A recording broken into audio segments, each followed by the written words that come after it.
COVID-19 news briefing for Friday, April 10th. Joining Governor Ige today are Phyllis Shimabukuro Geyser, Chairperson, Hawaii Department of Agriculture, Rona Suzuki, Director, Hawaii Department of Taxation, and Dr. Bruce Anderson is also here, Director of the Hawaii Department of Health. Following our speakers' remarks, we will open it up to the media for questions by text message only. We start with Governor Ige.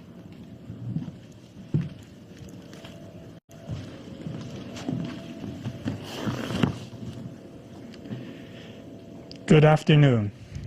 This is another sad day for Hawaii. On behalf of our entire community, I would like to express my condolences to the families and friends of two more of our neighbors who have lost their lives to COVID-19. Please accept my deepest sympathy and support during this difficult time. As we approach the third weekend under my statewide stay-at-home order, this is only going to get harder. We all feel the increasing number of positive cases, the numbers of residents lost, and the impact it is having on our community. I'd like to take a moment to thank all of you. Please know that your personal sacrifices and efforts are not going unrecognized. Together, we are all helping to stop the spread of COVID-19 here in Hawaii. Together, we are all generating hope for the future. I fully understand that this is not easy. These are hard mandates to live by, but necessary to protect the health and safety of our community, your family, your children, and each other. This Sunday is Easter. It's a time we usually spend celebrating with family and friends and watching the kids hunt Easter eggs in the backyard. But these are not normal times, and I cannot stress enough the need to remain vigilant. Enjoy your Easter, but continue to social distance. Do not gather in large groups. Stay at home. And use this time to reflect on what you can do as individuals to flatten the curve, help our neighbors, and protect our community. And everyone should use a cloth mask, but remember that a mask is not a replacement for social distancing. You should be doing both.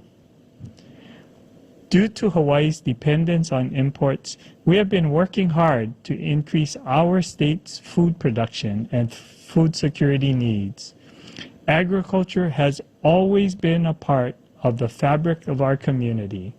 The buy local and farm to table movements have been always for all of us to eat healthier and support our local farmers.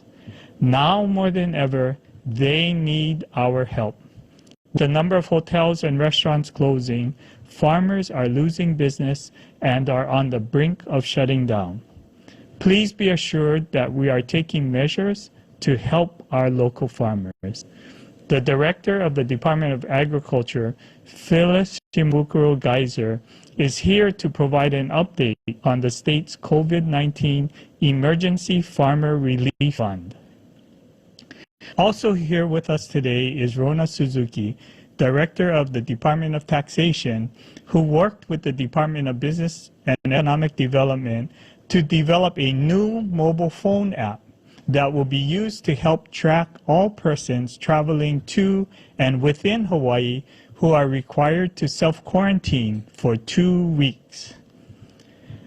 I also want to announce that we have received a positive response from the Federal Bureau of Prisons to our request earlier this week that they allow more prisoners to be transferred to the Federal Detention Center in Honolulu. We received approval to begin transferring another 100 prisoners to the Federal Detention Center. This will be a great help in our efforts to reduce the concentration of inmates in our prison system. Former Judge Daniel Foley, who was appointed by our state Supreme Court as a special master to oversee efforts to reduce the prison population here in Hawaii due to the COVID-19 threat, has recommended that each proposed inmate release be reviewed on a case-by-case basis. As I've said before, this is a common-sense approach with public safety in mind and one that I strongly support. And I'd also like to recognize the efforts of our Director of Public Safety, Nolan Espinda, who over the past month has worked closely with judges, county police, prosecutors, and the Public Defender's Office to reduce the overall inmate population by more than 500 individuals while protecting public safety. And finally, Dr. Bruce Anderson joins us to provide daily updates to the Department of Health. Before I conclude, I would like to recognize our county mayors who have demonstrated strong leadership in putting the health and safety of their residents first. Mayors Kawakami, Caldwell, Victorino, and Kim know firsthand the immediate needs of their community and have been quick to address them and find solutions. This weekend, new curfews will be in place on Maui and Oahu, and Kauai has recently stood up roadblocks to ensure that residents are in compliance with existing mandates. I fully support their efforts, and I anticipate seeing more county-specific orders being issued as our mayors work on enforcement and ensuring that everyone takes this pandemic seriously. We must all do our part. Hawaii is strong, and the only way this great state is going to make it out of the crisis is if we all work together. So take care of yourself, take care of each other, and most importantly, take care of our community. Thank you. Thank you, Governor. Our next speaker is Phyllis Shimabukuro Geyser, Chairperson, Hawaii Department of Agriculture.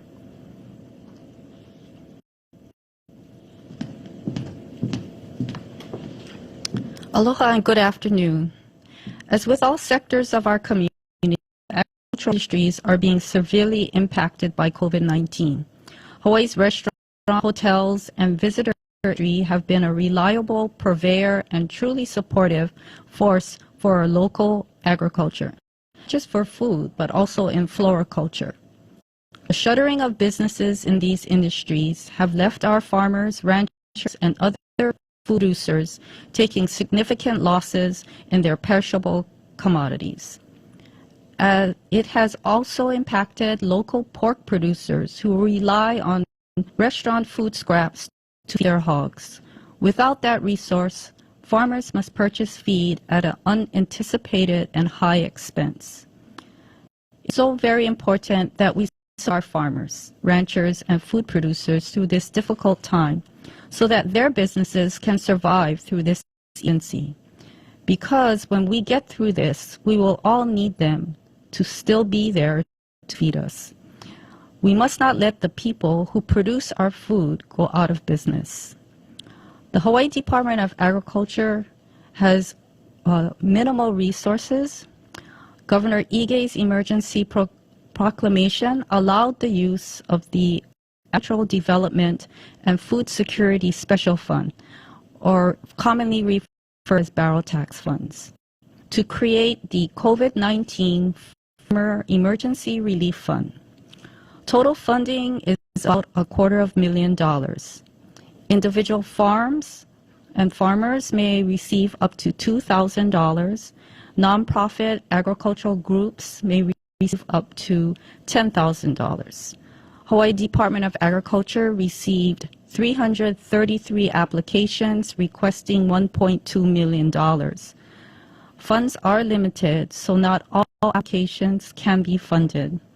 Applications are being prioritized and reviewed on the urgency of need related to COVID-19. Although $2,000 may not sound like much, it can help carry small farms for a little while. The goal is to provide a stopgap measure until federal resources arrive or until farmers can secure more financial assistance. Ulupono Foundation's contribution to our efforts is greatly appreciated. We'd like to recognize the Ulupono Fund at the Hawaii Community Foundation that stepped up to provide an additional $20,000 to our fund to specifically help pork producers buy feed. Our agricultural loan division is going to submit to the Board of Agriculture this coming day, April 14th, parameters for the board to approve emergency agricultural loans. The low-interest loans will be up to $150,000. Some normal requirements will waive. There are also microloans that the department can provide that are under $25,000 that are fast-tracked and do not require board approval. Existing ag loan holders may seek payment relief from our department, so please contact our ag loan division. We're also looking at possible rent deferrals for lessees. The small COVID-19 emergency fund will help some farmers. Agricultural loans will help other farmers. But truly, the main way to help our farmers is if we all continue to buy local. Mahalo to all the consumers who are seeking local grown produce through drive-through farmers markets, CSAs, commonly as community supported agriculture, farm purchases, and to all the wholesalers and retailers who are promoting local products. It's amazing to see the support for local agriculture. We encourage everyone to continue to buy local because it really does matter. Together, we can help our farmers and ranchers survive so they will be there for us on the other side of this pandemic. Mahalo. Our next speaker is Rona Suzuki, Director, the State Department of Taxation. Rona. Good afternoon. This month, when Governor Ige issued two orders, one regarding travelers to Hawaii with respect to continental U.S. visitors and international visitors, and one with respect to inter-islanders, he required a 14-day quarantine. At the time, we rolled out the enforcement using paper documents, and our Department of Transportation Airports Division staff done a really wonderful job with using paper. And it's a good thing that the number of travelers is low, so that doesn't get paper processes cumbersome. At the same time, the governor asked us to look at using technology to make this a little bit more efficient. So Mike McCartney, the director of the Department of Economic Development and Tourism, and I, worked together, and Mike's department hired a consultant to Piki, and then we provided some project management and infrastructure assistance in order to develop an application, a web application that could be used to automate this process. The application is available right now at safetravels.hawaii.gov. That's safetravels.hawaii.gov. And you can use travelers visiting Hawaii or within the islands can use this application to register themselves, register their travel itinerary, and indicate where they will be doing their self-quarantine. They can show a confirmation page off of their phone to the checkpoint at the airport, and the airport will do validation against their government-issued ID. And then right now the person will be asked to sign an order in order to attest that they understood the conditions of entering Hawaii, or the airport rather, and then they're to proceed to their self-quarantine location. Thereafter, on a daily basis, the traveler is expected to check in on this application. We'll send them an email reminder indicating that they need to check in on the application to indicate that to attest that they've self-quarantined in the location identified on the application, as well as ask them three questions about their health condition. And once they do that for 14 days, they will no longer need to do this, and they'll be released from the self-quarantine. And so the use of technology will expedite and improve the ability to enforce this self-quarantine requirement for travelers. We're looking forward to working with the counties who are very interested in this information to help them with their enforcement efforts as well. So travelers that are planning to come to Hawaii or travel within the islands are encouraged to safetravels.hawaii.gov in order to register themselves and to register their travel itineraries as well as their self-quarantine information starting today. Thank you so much. Our final speaker is Dr. Bruce Anderson, Director of the State Department of Health.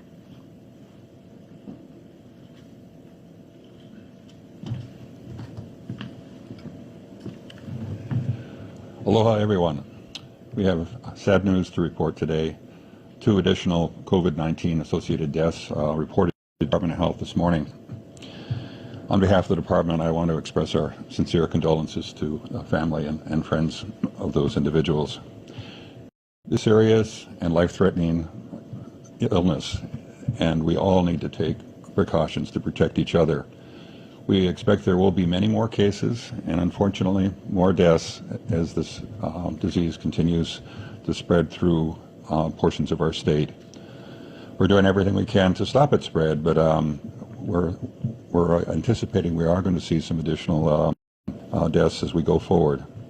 I know it's difficult, but everyone really needs to stay at home, avoid gatherings, and follow the new curfew rules.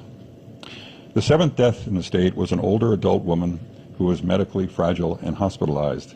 She was a Honolulu resident. The 8th death in the state was an elderly male hospitalized at Maui Memorial Medical Center in the chronic care unit. Our investigation of this case is underway to determine if it is in any way connected with the cases that were reported earlier this week. The Department of Health is continuing to work closely with Maui Medical Center, a cluster of cases recently identified at their facility. The department is aggressively investigating every case and contact at the hospital to protect this vulnerable population. We are continuing aggressive contact tracing of cases throughout the weekend and immediately notifying all close contacts who may have been exposed and are now in quarantine. Additional testing of close contacts is taking place, and laboratory work for this outbreak is a high priority. Over 70 samples have already been taken from individuals associated with this investigation. Substantial amounts of personal protective equipment have been provided to protect the health of healthcare workers. Over 4 pallets of masks and gloves and gowns and other things were delivered to the hospital. All of those affected with symptoms are in isolation, and those without symptoms are in quarantine. The hospital has reported at least 2 additional cases today, bringing the total number of cases associated with this outbreak to at least 10. Our staff are continuing to work with the administration, with staff and patients there to control this serious outbreak. Today, positive test numbers include 23 additional new cases. With these new cases, there's a cumulative total of 465 positive test results since the end of February. One of the cases reported today is a minor, and the rest are all adults, individuals over 18 years of age. All of the new cases are residents except for one who's unknown. That case is still pending investigation.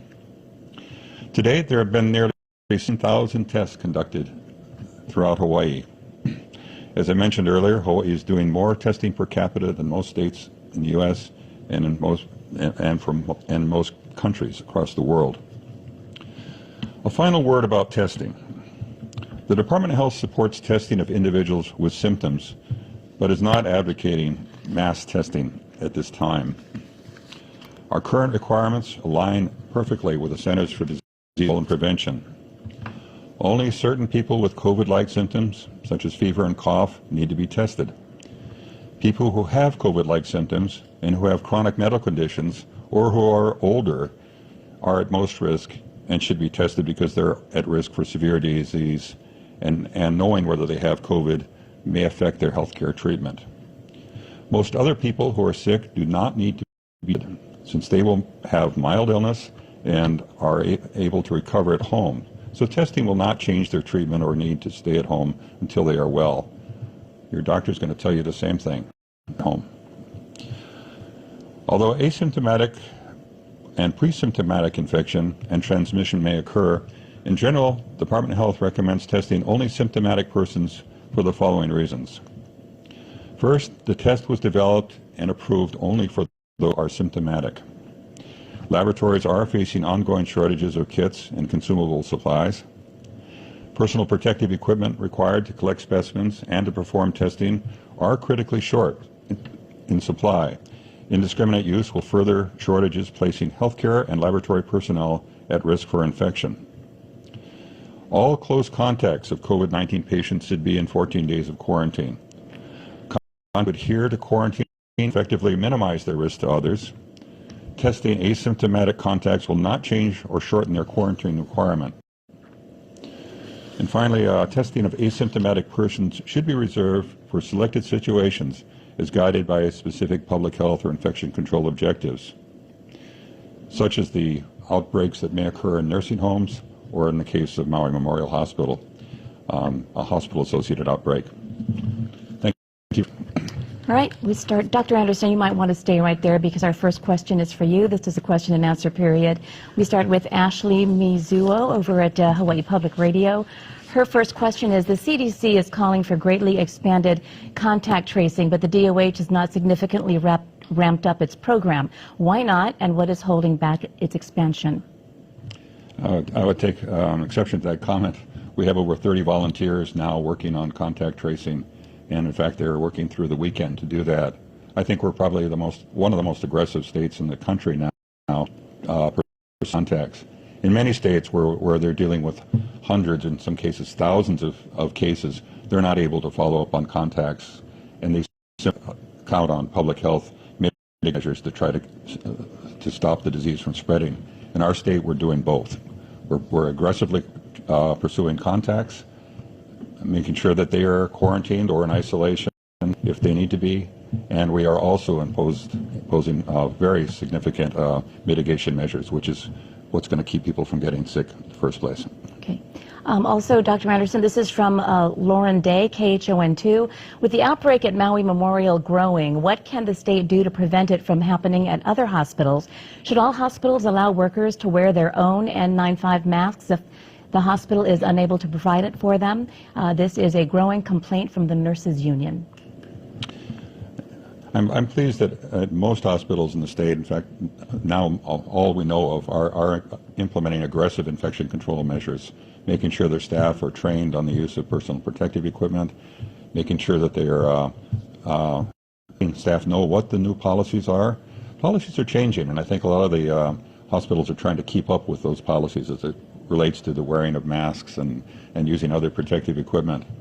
Hospitals are checking visitors to make sure they don't have fevers, and masking patients who come into the hospital who may have respiratory disease.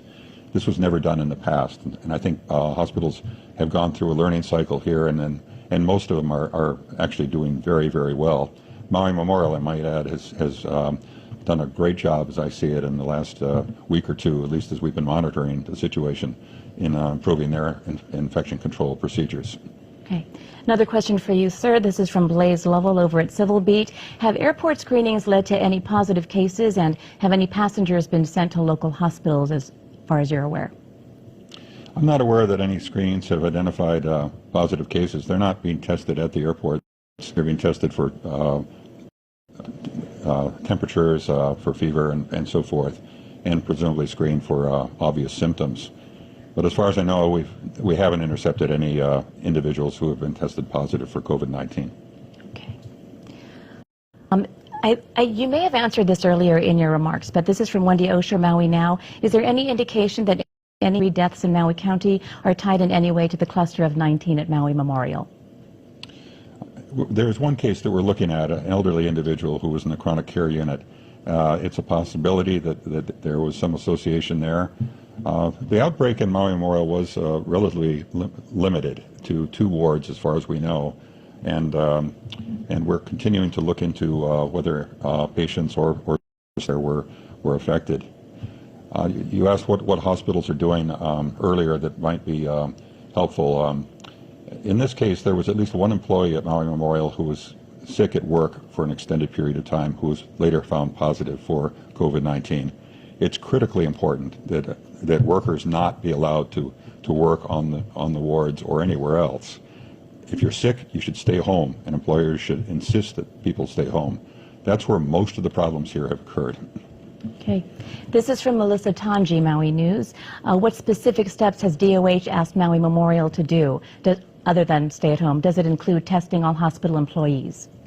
We're not testing all the hospital employees at this time, but we are testing all contacts and close contacts. In a hospital setting, we go further than we would perhaps in many other situations, given the fragile nature of the individuals in the hospital. As I mentioned earlier, we've done more than 70 tests of staff and some patients in the hospital, focusing on those with symptoms, but also looking at others who may be at increased risk. Okay. This is from Andrew Gomes, Star Advertiser. Has there been any outbreak in care home or senior care facilities? No, there has been no outbreak here in Hawaii associated with long-term care facilities, as there has been in other places. They have also taken actions to be sure that their risks are minimized. Of course, making sure that employees are well. They're not allowing visitation in many cases, and taking other extraordinary measures now to be sure that the people in those facilities are well protected. And so far, they've been very successful in doing that. Hey, Dr. Anderson, this is the second part of Andrew's question. Are you issuing universal guidance to all hospitals on infection control procedures? Yes, we have sent out guidance to all the hospitals, and we've updated that actually a couple of times over the last month or so as things have changed, and we'll continue to do so. Thank you very much. We'll give you a little bit of a break right now. Our next question is for Rona. Sorry, Rona. Rona Suzuki, Director of the Department of Taxation. This is from Andrew Gomes. Regarding the Safe Travels program, can the state tell where a traveler is at any moment the state wants to by checking location using the traveler's phone GPS? No, we cannot. So right now, due to civil liberties concerns raised by our EGs, and we're still looking into options with this, the application only asks for your location services when you initially submit your registration. So the location services does need to be on for that submission. And thereafter, on the 14-day check-ins, it does not re-ask or recapture your information. Okay, Rona, another question for you. This is from Audrey McAvoy at the Associated Press. What will the state do if a traveler doesn't have internet access or refuses to use the web application? So presently, if the traveler has not completed this web application and they show up at their airport, they will continue to use the paper forms that are available at the airport. Even with the paper forms that are used presently at the airports, there's a team of people that is doing follow-up actions in order to check in with those visitors during the 14-day quarantine period to validate that, to basically do the same thing that the app would do, to validate that they're self-quarantined and that their health conditions are positive. Okay. Thank you very much, Rona. Sorry, Dr. Anderson, our next series of questions is for you here.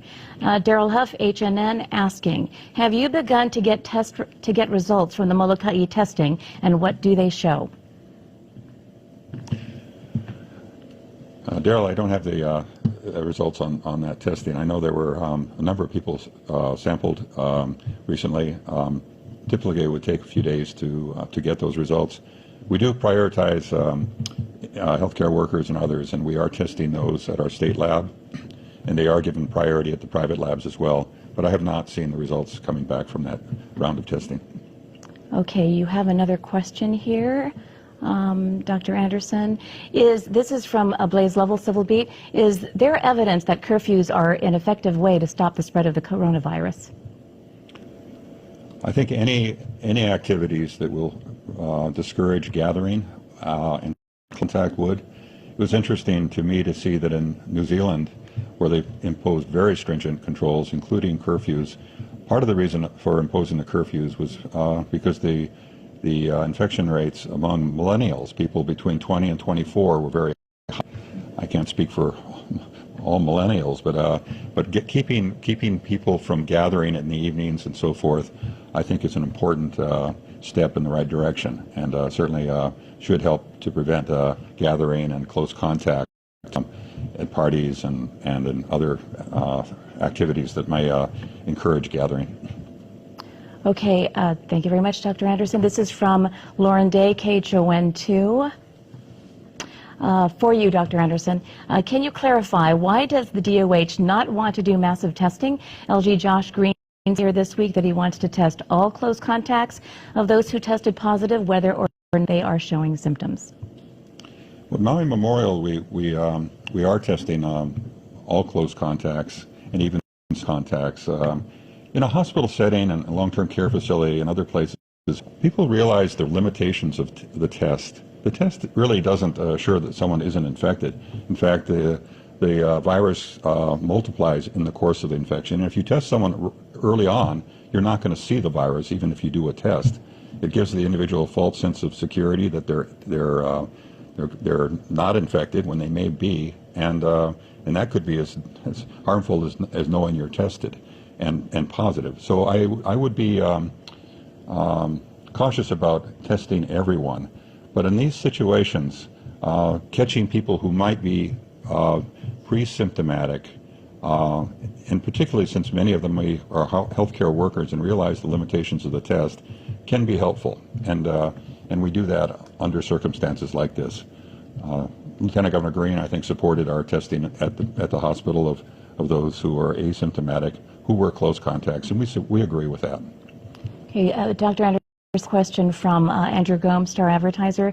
Not sure you're going to be able to answer this specifically, but he asks, there were 8 positive employees working in Maui Memorial's oncology ward where cancer patients are particularly vulnerable. How many patients are in the oncology ward? Have they all been tested and have any exhibited COVID symptoms? I can't answer that specific question. I know all close contacts at the hospital, anyone who is in close contact with any of the confirmed cases is being interviewed, is being tested if they are indeed close contacts, and of course our investigation is ongoing. I expect it'll be several days before we even get through the interviews, but we have staff deployed and they're aggressively pursuing that now. Okay. Also, how many more cases and deaths are you anticipating? Any estimate? Well, we're hoping for the best. I think the state's done very well, actually. Actually, if you look at the curves, you see in other states and other places in the world, we've been able to keep a lid on what's been what other places have seen. We've seen 20 to 30 cases in the worst case. Today was under 30, and hopefully we'll be able to get our cases down where we can manage the outbreak as best we can. And so far we've been good at that. And it's, I think, largely attributable to the aggressive measures the governor, the mayors have taken to keep the spread of the disease down to a minimum. I can't say that's going to happen. Every projection we have shows us as having many more cases in the not too distant future. But we're well so far, and I would encourage everyone to continue to do the same things and be vigilant about not getting close to others. Thank you very much, Dr. Anderson. Our next question goes to Governor. This is from Ashley Mizuo, HPR. Those applying for unemployment benefits are still unable to get in their claims easily, and Labor Department phones are still busy as they try to find out when they'll get their checks. When will the weeks-long problems be solved, and when can applicants expect their checks? Certainly, we do expect that, the number of applications are falling, and we are catching up with the backlog. Certainly, we can get more information about the specific time. We have more people helping with entering the applications in the system and following up on missing information. What I would encourage all of you applying is to make sure that the applications are complete. All of the information is provided. If anything is missing, that's what bogs down the application, and then we have to make an effort to validate the information, and that's what leads to some of the delays. All right, thank you very much, Governor. Next question is for Phyllis Shimabukuro Geyser, Chairperson, Hawaii Department of Agriculture. Phyllis, this is from Andrew Gomes, Star Advertiser. Which Hawaii crops or ag commodities are being hit hardest? What are some that are going to waste now or soon because of a lack of cold storage facilities? According to what we've received information, it's the perishable leafy greens, so it's the fresh produce. And I guess for us also, our concern was over the garbage-fed operations for pork production, because there's a direct correlation if they are not able to get access to replace what the restaurants were providing to them before. They were running out of adequate feed source. So those were our two concerns that we were first. It was first communicated to the department around March 13th and March 16th about the impending urgency to get cold storage or find alternative measures to sell the produce that was in the ground or had been recently harvested. Okay. Another question for you, Phyllis. This is also from Andrew. Is the United States Department of Agriculture accepting applications yet for aid? Also, how fast might it be for Hawaii farmers to receive federal aid? As of yesterday, the information that we received about USDA's assistance is they still have not released any guidance, any details. So we're still waiting. We're working together with our congressional delegation to get information that impacts Hawaii as soon as possible. But as of yesterday, we still did not have any guidance on the federal aid from USDA. Okay. Thank you very much. Our next question is for Governor. Governor, this is from Ashley Mizuo, HPR. General Hara said that you and he have discussed establishing a place controlled by the state to quarantine visitors because he's certain visitors are not self-quarantining. What is the status of that idea, and what else is being done to stop visitors coming here attracted by cheap flights?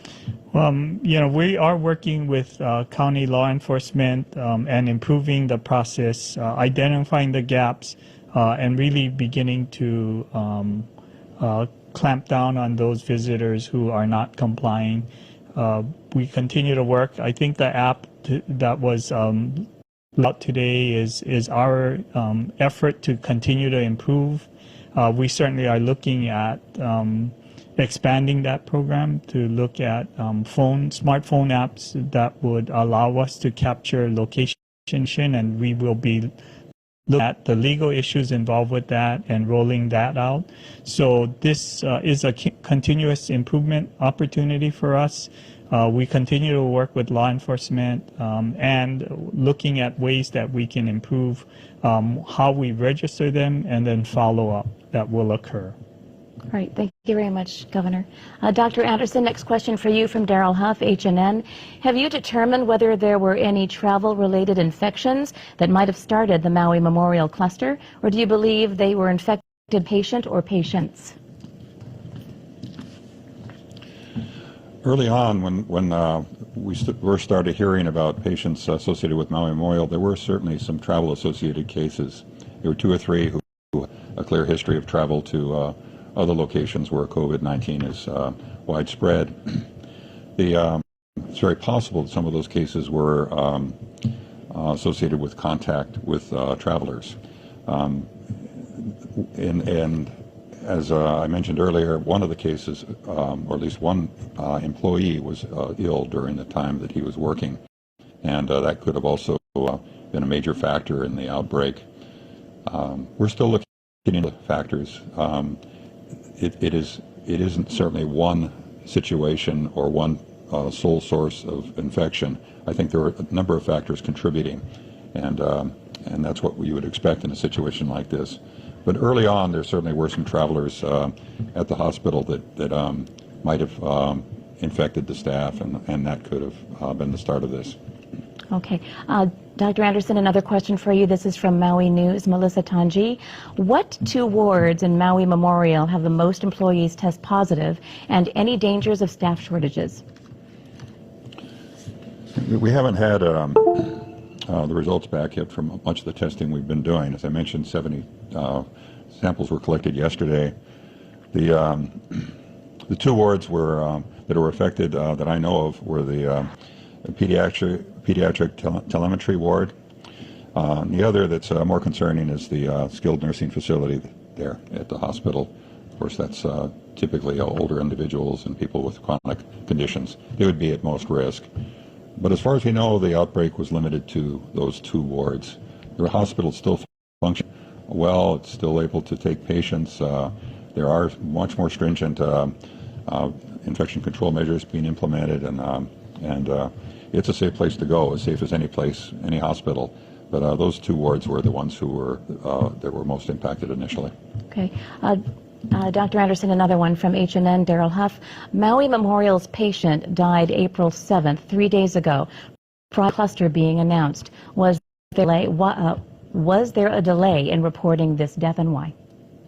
There's no delay on our part. We heard about the death this morning, so it's been hours. Okay.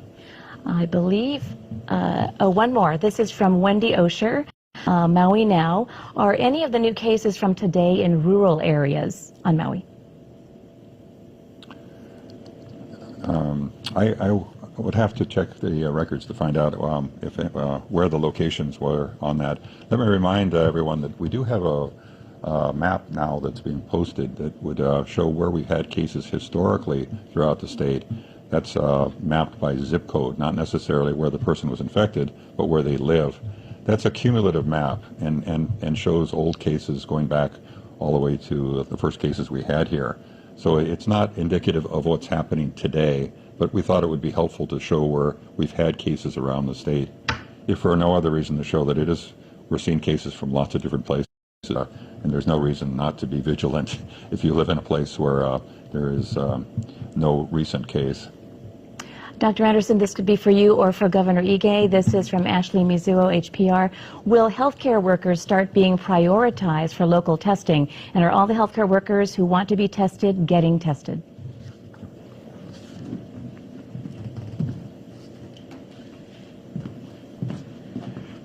Yes, all healthcare workers and first responders are prioritized, and if they need to be tested, their results are handled as a top priority. We do believe that those who are asymptomatic and who have not been exposed to positive COVID individuals do not need tested, and that's what we've been doing. Okay, thank you very much, Governor. This is for Phyllis. This is from Andrew Gomes, Star Advertiser. You mentioned a few days ago that the Department of Public Safety had purchased local avocados and ulu. Do you know how much was sold there? Oh, I don't have that off the top of my head, but I think it might be in the hundreds of pounds. Okay. But I can get back to him if he needs that. Yep, thank you. Thank you very much. Dr. Anderson, next question for you from Blaze Lovell at Civil Beat. Other states provide more data on COVID patients, such as race, ethnicity. How many are using ventilators and underlying conditions? Why doesn't DOH provide that data, and does it plan to in the future? That's a good question. In fact, we are looking at that this weekend. We are doing our best to try to identify the race, ethnicity of individuals who have been impacted. In other parts of the country, typically they find higher rates of illness among those who are of lower socioeconomic status. There's no reason to think that race is a factor in the transmission of the disease, but the socioeconomic status is probably very important here.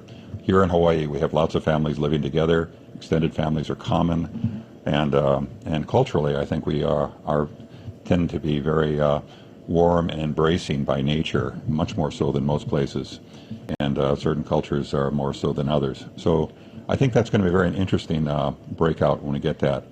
So stay tuned. We'll have that information in the near future. Okay. Dr. Anderson from Daryl Huff, HNN. We're hearing about more than just one cluster in Maui County at the medical center. Are there other clusters that are popping up that people need to be aware of? Yeah, they're clusters that range from cases within the same family to large medical centers like Maui Memorial. There's one church group, I believe, where there is an investigation ongoing where everyone came together, and there is some evidence that there's common sources of infection there. So very often in the process of this type of disease, you'll see clustering around any activity where people are gathering.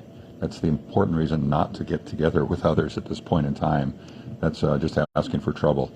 But we're already seeing signs of that. A biker gang, for example, was one of the clusters I remember. And I could probably count off a lot more if I had time, but we are seeing clustering, and we always consider that when we look at cases. Dr. Anderson, this is from Melissa Tanji, Maui News. If tests take around 2 or so days to get results, would Molokai's Friendly Market Center test results be available now? And if so, do you know what the results are? The private labs are doing that testing, and I believe they're sending most of their samples still to the mainland, which usually take more than 2 days. Even today, it can be a week or so for those results to come back. I don't recall seeing any results from the Maui surveys that were done, Molokai surveys that were done recently. Locally, we can expect a turnaround in a couple of days. On the neighbor islands, you still have to get the samples to Oahu. And let me say one more thing on that score. We have received some test kits from Abbott Labs that will help the medical centers in providing rapid turnaround for individuals who need results for diagnostic purposes, people who may be seriously ill and decisions need to be made on whether to put them on a respirator or not. Those tests can be done in 15 minutes.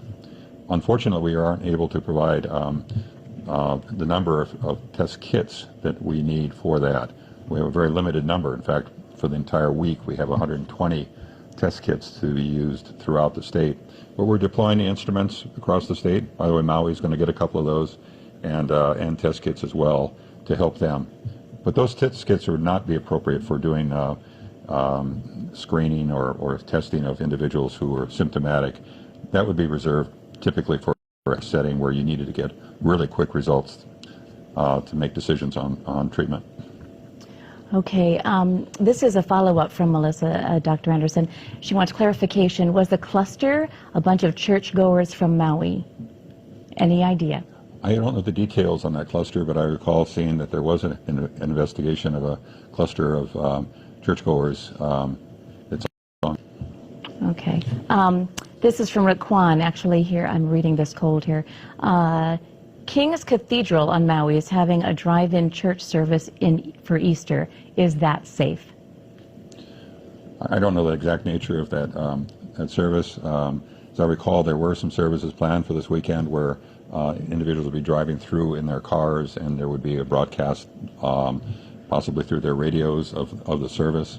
As long as people maintain the physical distancing, at least 6 feet, and respect that throughout the activities, I don't see any problem whatsoever with that. But they do need to be careful about that and not to let down their guard. Okay, Dr. Anderson, one more for you from Andrew Gomes, Star Advertiser. Can you clarify about the effectiveness of tests on asymptomatic people or people with mild symptoms? I think I covered that pretty thoroughly in my comments, but just to recap, we do not believe that testing individuals who are asymptomatic in most situations is appropriate. The test was designed for testing people who are symptomatic. It detects virus in your body, and at least for a few days, you would the virus to be in quantities where you would be able to test it. So you would not expect a positive result, even if you were infected. It's intended to be used for diagnosing individuals who are symptomatic, and we've used it largely for that reason. And we use that, of course, to identify the need for further actions, including following up on contacts and so forth, if anyone's positive. Okay, and from Ashley Mizuo, HPR, did the lack of PPEs at Maui Memorial or any other lack of infection controls contribute to that outbreak? It's hard to know that what might have contributed to the outbreak. We're still looking into it. Obviously, everyone needs to have enough PPE. The masks need to be appropriate. They need to be fitted. You need to be wearing gloves. You need gowns when you need them. And I know the hospital is reviewing all their procedures. We did send at least 4 pallets of materials to Maui Memorial just in the last day or two, and that shouldn't be a problem going forward if it was ever a problem. So I think all that's been taken care of. Dr. Anderson, one more. This is from H&N. How does the health department plan to increase staff quickly enough to meet demands of identifying cases, tracking contacts, and monitoring those who are isolated or quarantined? How long do we have? I'm sorry, is there a part of that I could answer that? Sure. So how does the department plan to increase staff quickly enough to meet demands, such as identifying cases and tracking contacts? Okay. Well, first of all of the staff are working overtime right now. They're doing a terrific job. We have at least 30 volunteers that I know of, nursing students, medical students, and other retired volunteers who are helping us with the contact tracing, and I expect that will continue. We are certainly going to be looking at an increase in staff. Hopefully, we'll get support for that for the coming years. I think it's become obvious that this is something we're going to need to do for the long run. Once we get through this peak, we're going to need to be sure that we have surveillance systems in place. We're going to need to be sure that we continue to have the resources to be able to identify cases and contacts. That's how we're going to keep this disease managed as we come out of this. So I would expect we're going to be requiring to have considerably more staff in the long run than we have now. And depending on where this goes, I mean, if we end up with hundreds of cases a day, we are going to be short-staffed. There's no question, and we're going to have to reach out further for help. We have HIEMA recruiting individuals. We've already recruited people. We've shifted staff in the Department of Health who are public health nurses and others who are now working on contact tracing. So we're doing a lot to try to reinforce that activity, and we see that continuing for weeks, possibly months to come. Right. Thank you very much, Dr. Anderson. Governor, the next question is for you from Daryl H&N. While the Labor and Health Department desperately needed staff for emergency needs, he says you turned down an offer from lawmakers to use dozens of their staff. Why? Certainly there are requirements for privacy in a lot of those functions. If you look at unemployment insurance claim, it does contain personal information. There is a process to onboard those who want to volunteer in different ways. So we continue to look at the needs and where staff is required. Contact tracing certainly would be another opportunity to take individuals who can provide the required privacy and meet the required privacy and need to know requirements. Many of these kinds of functions will be utilized as appropriate. Okay, another question for you. This one from Ashley Mizuo, HPR. Healthcare workers say they are being rejected when applying for the Hotels for Heroes program because the hotels appear not to want anyone who could carry the virus. What is the status of the program given that it was launched with your backing, and what precautions are in place to protect the hotel workers? Certainly if we could get more information. When we had met with the hotel industry, they were proud to be willing to support our frontline heroes, and that I do believe that is the case. But clearly, we do want to separate those who are COVID positive from workers. Once again, we want to avoid the possibility of those who are on the front lines getting infected and not being able to serve the public. So I'm not exactly certain what what happened in these cases. We certainly continue to work with the Hawaii Tourism Authority and the hotel industry. They are wanting to support our frontline workers to provide them a safe environment so that they can be separated from their family and potentially not infect others. All right, thank you very much, Governor. Dr. Anderson, another question for you from H&N. There are now 19 COVID cases at Maui Memorial, according to the hospital. What is your reaction to this now after your conversation with the hospital CEO yesterday? First of all, I'm not sure the number.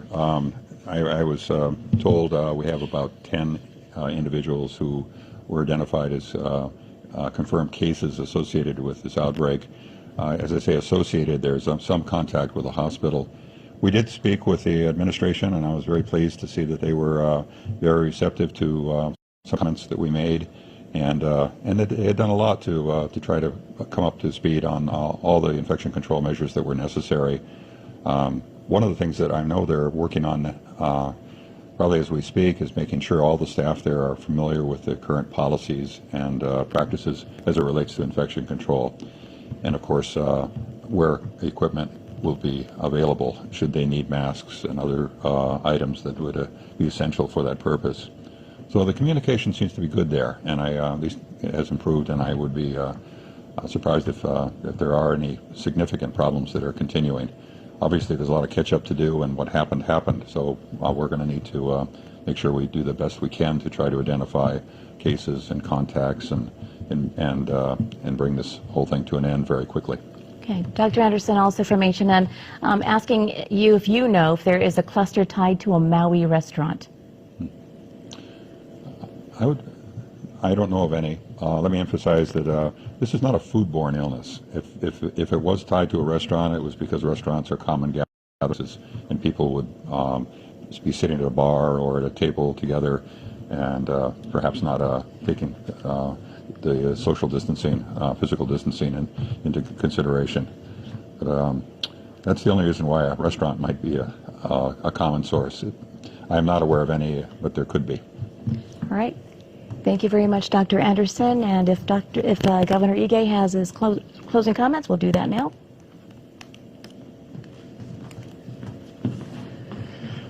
I just really wanted to close by thanking the people of Hawaii. All of your efforts to abide by the stay-at-home orders, the curfews, all of the activities all of the orders that we have put in place to keep our community safe is working. I just want you to know when we look at the results that we are seeing here in Hawaii, we are definitely performing better than most of the states across the country. Our collective actions to